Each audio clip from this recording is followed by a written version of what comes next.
2016 was trash. Donald Trump's about to become our president. This isn't a video to bash Donald Trump, but if I learned anything, Donald Trump wins an election. Whoever he was running against was probably pretty terrible too. And now my social media is all litty with people telling me about the New Year's resolutions and how it's going to make 2017 some miracle year. It's amazing to me that people seem to go with the same New Year's resolutions every year that continue to not work. For whatever reason, people are under the assumption that if they continue to do the same New Year's resolutions every year, something's going to change and be better about their life. If they get in shape, or if they eat better, or if they dress better, get off their phone more, read more books, watch more movies, binge more Netflix shows, it doesn't matter. Whatever the resolution is, we've told ourselves that these things are going to somehow make our lives better. I'll tell you right now, there's nothing that you're going to do for yourself that's going to somehow make 2017 a better year. I see this because we have a system problem in America. We have this system that told us that these two candidates, who were terribly unelectable, are the only choices that we have. The same system tells us that in order to be successful, we have to look a certain way, dress a certain way, talk a certain way, act a certain way, make a certain amount of money, and do a certain amount of things so that success is measured in this certain way.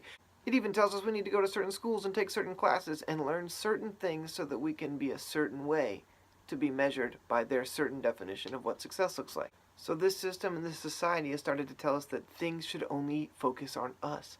And that, to me, is selfishness. So when you make a New Year's resolution that tells you that you're going to go to the gym more, or get off your phone, or read a book, or eat better, those are all good things, but they're only focusing on you. The problem I have with it is that selfishness breeds separation, segregation, and isolation. When we only focus on ourselves, we don't see two sides to the situation. We see one side and then the other side. So we don't see black and white, we see black or white. We don't see my faith and someone else's faith, we see my faith or someone else's faith.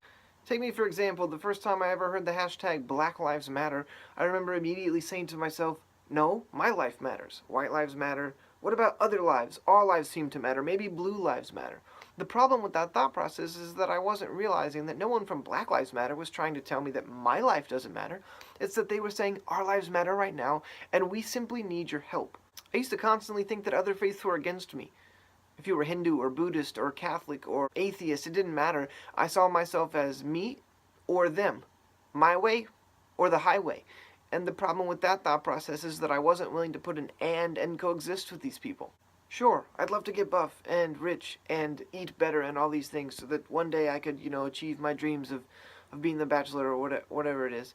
But instead, this year, I'm not going to focus on myself, but I'm going to focus on other people. Because it's shown us that when we're able to look across the aisle and see people for their problems, they're actually going to be more willing and accepting to help us with our own. It's time to stop letting people think that my life is the only life that matters. Because everyone's life matters. And I need people to know that their life matters to me just as much as my life matters to myself. So this year, stop worrying about all these things that you're going to quit doing in like 3 weeks. And start worrying about the people that you're going to be spending the rest of your life with. Because resolutions with ourselves is just shifting a little bit of weight around. But resolutions with people is changing the world.